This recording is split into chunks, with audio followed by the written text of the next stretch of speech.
last year, and then he started off in grade 9 when he, so it's still, and that was class of 2006.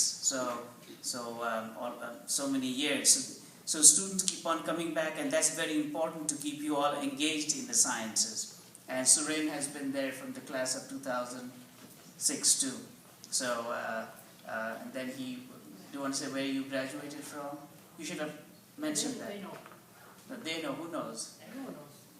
Did you introduce you to the guests? Sorry, once again, my name is Saran Ravindran. I graduated from the College of Staten Island at the Macaulay Honors College.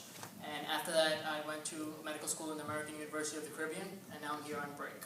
Here to help Harlem Kids.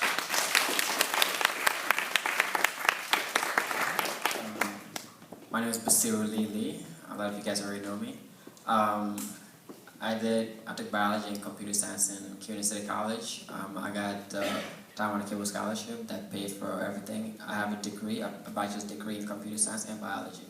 Right now, I'm just figuring out if I want to go outside the state to do my graduate school, if I should stay in New York for that. If you guys need any help, I'm the IT. I'm the one who works behind the scene with the computers and everything. If you need any help, you already have my email. Just email me. I'm always there.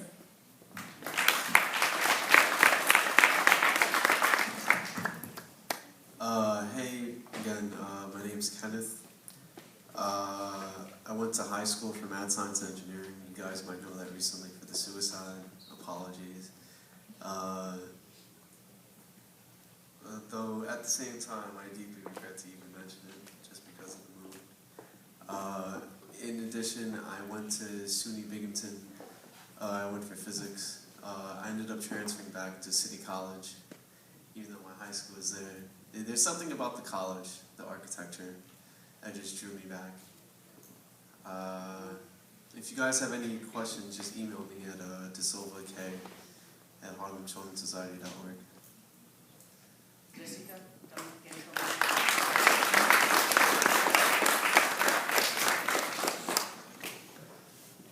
what's holding you there?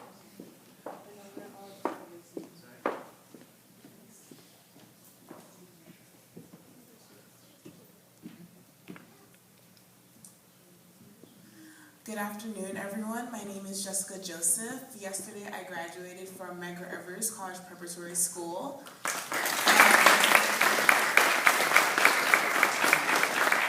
And in the fall, I will be attending NYU to study mechanical engineering. But in the long term, I'll be doing bioengineering. So this program definitely helps.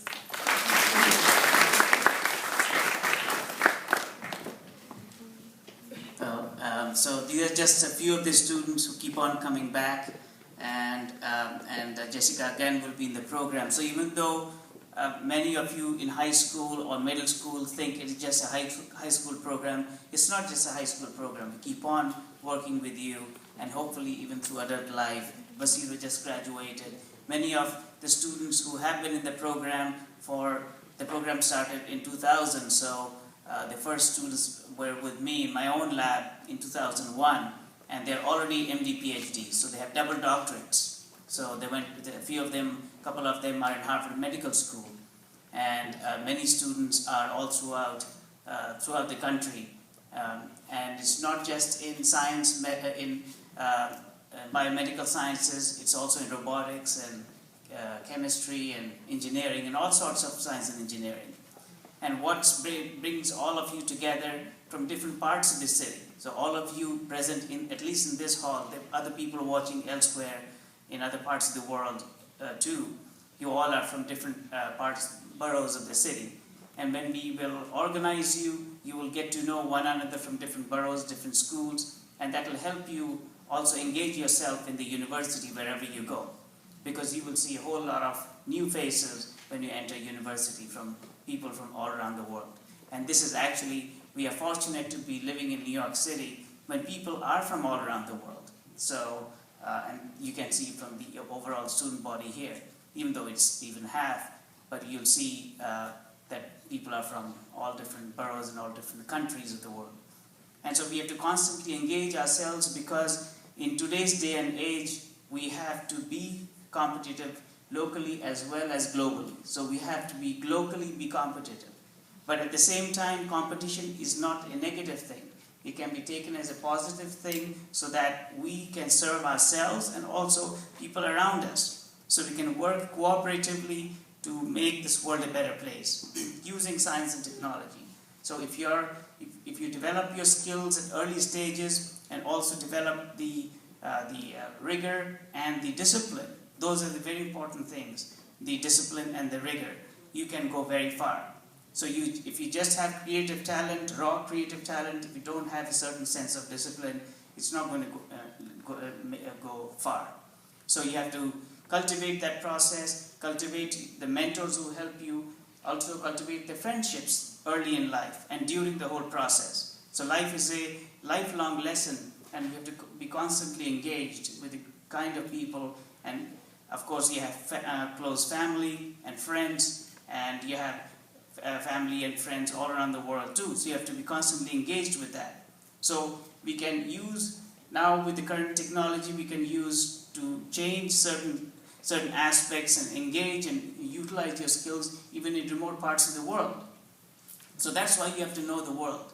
So it's not just if you're in New York City, you can be creating and solving solutions elsewhere, maybe in Africa or maybe Latin America or in Asia, sitting here, and vice versa. You might be talking to someone, say in India or in Nepal or in Tanzania or in Mexico. And you can work together on a project to evolve a certain thing in New York City. So it's a very collaborative venture.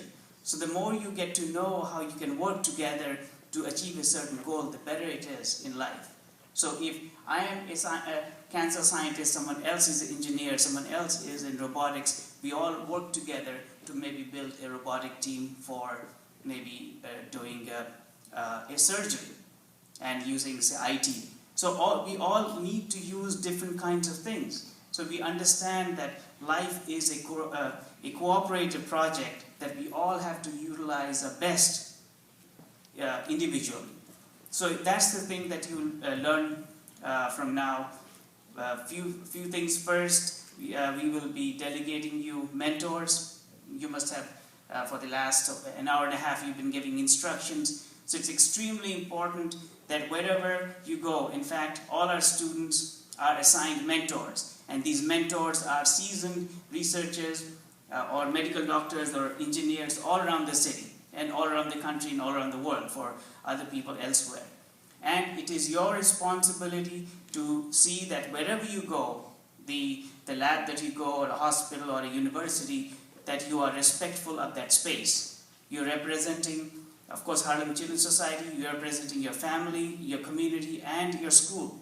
So you have to be respectful, and you're entering a professional life. So all of you from now on are professionals.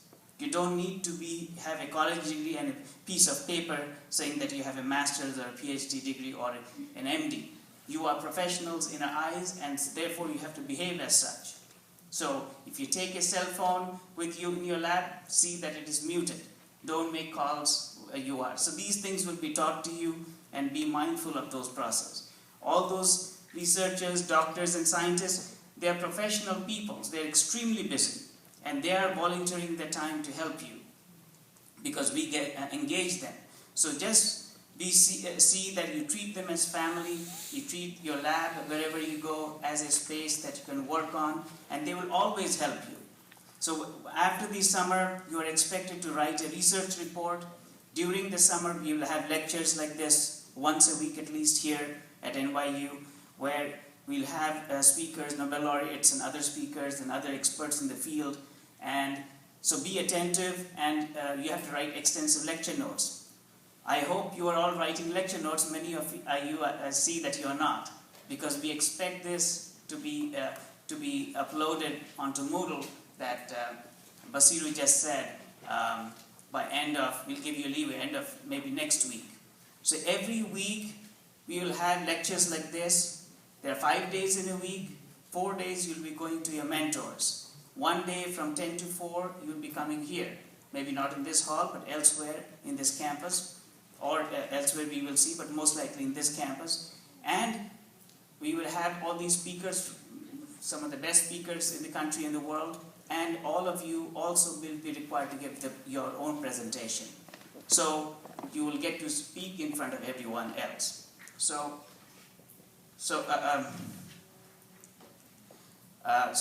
just be mindful of that, and then at the end of each lecture you have to write your notes. Now I know it's a lot of work, but that is what it is. Many of you will you have to develop your listening abilities, your abilities to understand them and write it down and submit that on time, because that's exactly what colleges and universities expect. And it's very fortunate for all of us that we can do that right when we are still very young. And so when you head off to college, you can ask many of our seniors here, it's much better off because you've been trained in this process. And before then, you all these lecture notes that you have, you print them out and becomes part of your portfolio. So when you go off to a university like Jessica did today, she's coming here at NYU, but in the Brooklyn campus, the portfolio becomes very important, because apart from your notes and your grades and the prizes that you won, these things contribute a lot. So when a university sees that you have worked very hard and they see a good fat book of all your work, maybe some of you have joined from 9th grade or 8th grade or continuing on to 12th grade, you will have a big fat book. And when a university sees that you have put so much work, the university is like a bank. They will see you as an investment, because they all want to see you rich and powerful.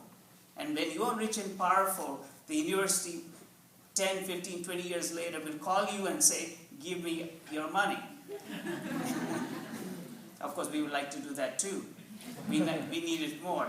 The universities have a big workforce. But it is important because you feel important. And this, for example, this building here, this room here is called the Eisner Lubin Hall, because someone rich and famous, when they became rich and famous, maybe they were alumni of NYU, donated money to give it their name. So just imagine the power of what that brings. So one day you can name your own park or a hall or something else, maybe for your mother or your father or your relative or yourself or your daughters or sisters. So those are powerful things. And apart from that, there's other legacy. Maybe you are creating or helping others. It's a program. Maybe you're helping others in Kenya or Tanzania or Mexico, or maybe in Brazil or India or Nepal. And that is a program. You can name the program and give out scholarships on that program. So you do a direct program and you give them a name. And that is forever takes shape and your name gets carried on. So those are the important things.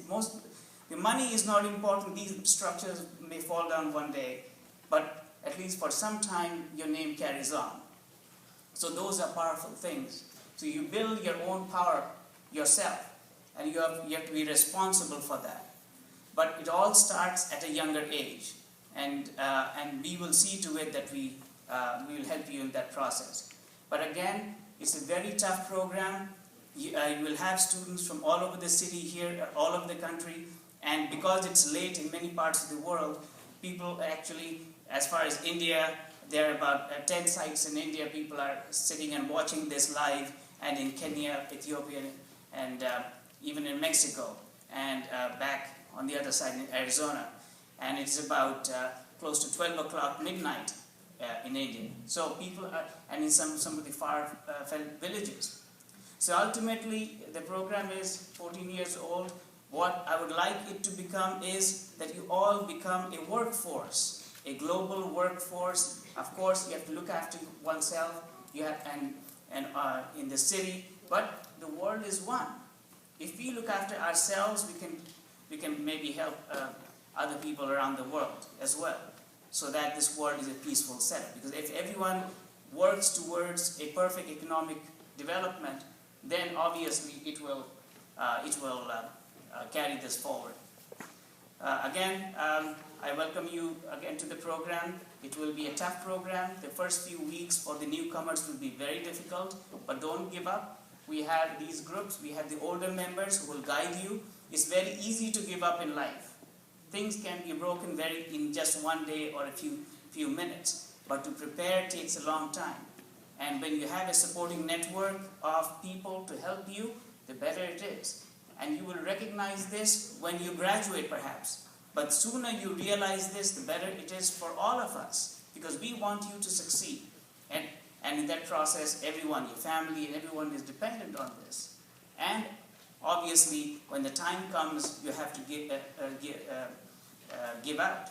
You have to help others, and you don't have to wait till you become millionaires. You can start the giving process even while after the first few steps you have taken.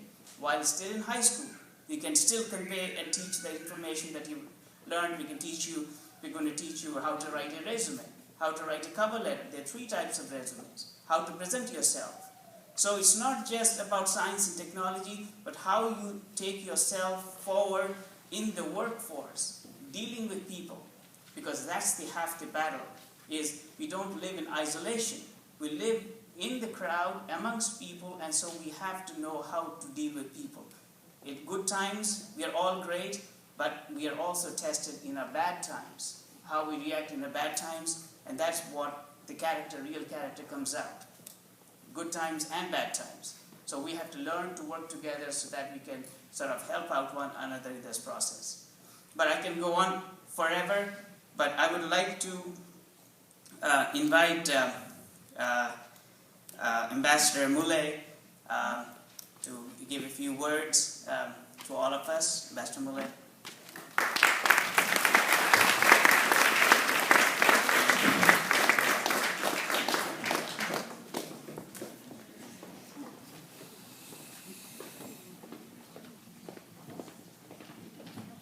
Thank you, Sat. To me, it's kind of I'm feeling very nostalgic. I feel I'm in my college or university.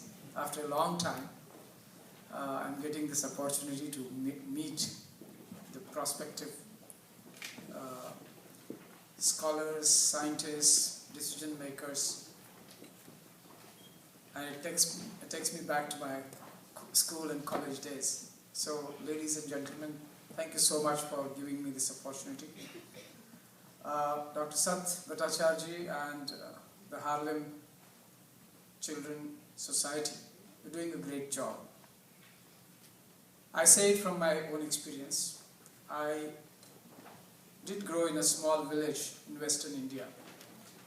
And as a child, when we fell sick, we were not taken to a doctor. Where there was a big neem tree. If you're from South Asia, perhaps you would know neem tree, what it is. And this particular neem tree had a root which had come out of the earth, and it would go, again in the earth. And if you could take 5 rounds of that, pipeline that exists, the empty space, then your cough could get cured. That is how. That was a superstition in my childhood, and we went there. But as for example, my mother was not educated. My father was literate up to 4th standard. But as the democracy, in India spread, we became free in 1947, and the education, as a part of this development and progress, education went to villages. We were all given this opportunity to go to the schools. And that's when one really started inculcating scientific temperament. Why I feel the work being done by the Harlem Children's Society is important is because I think here the emphasis seems to be on developing scientific temperament. We are living in a world which is really globalized. We are all interdependent, and yet we are also living in an age which is typically referred to as an age of scientific advancement, technological advancement in almost all fields, and yet we see so much of inequities in this world. These are economic inequities, social inequities, educational inequities, cultural inequities, and what we now have recognized is the digital inequities. And this is going to be a very, very difficult challenge. And therefore, I think it's so important that at an early stage in your life, at an early age, you are introduced into the mainstream of scientific activity, engineering activity. I remember when I was serving in Japan as a young officer, I had this, that time Japan was really, in 80s, it was making huge advancement.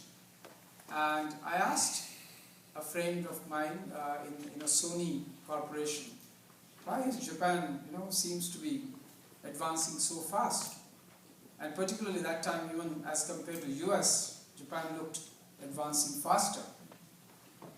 So he said that while in Japan we are producing engineers and scientists, US seems to be busy in producing lawyers.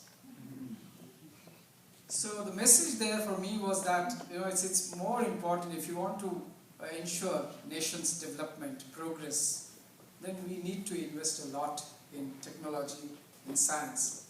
And what I see in the program here is that this particular spark that lies within all of us, that is being ignited by this program.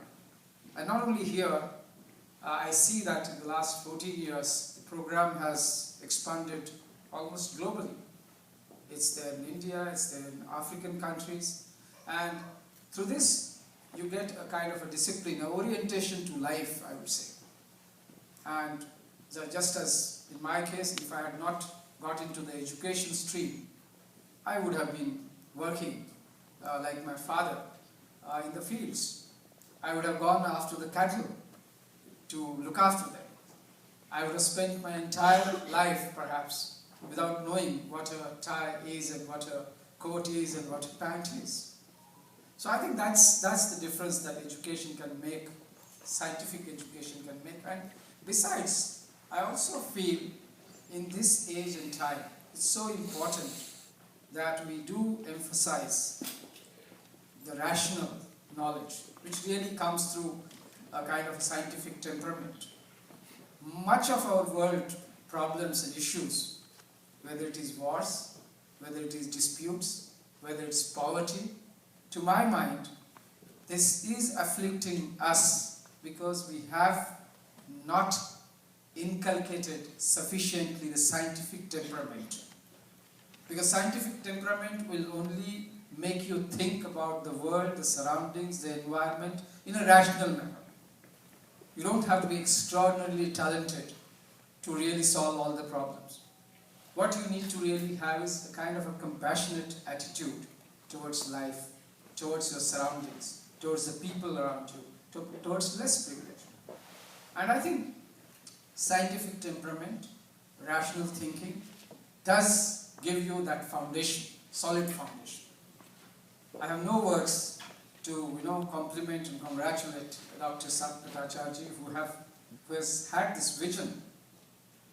Many people think about it, but it's not really easy to sort of work out this kind of framework where hundreds of students, particularly from the less privileged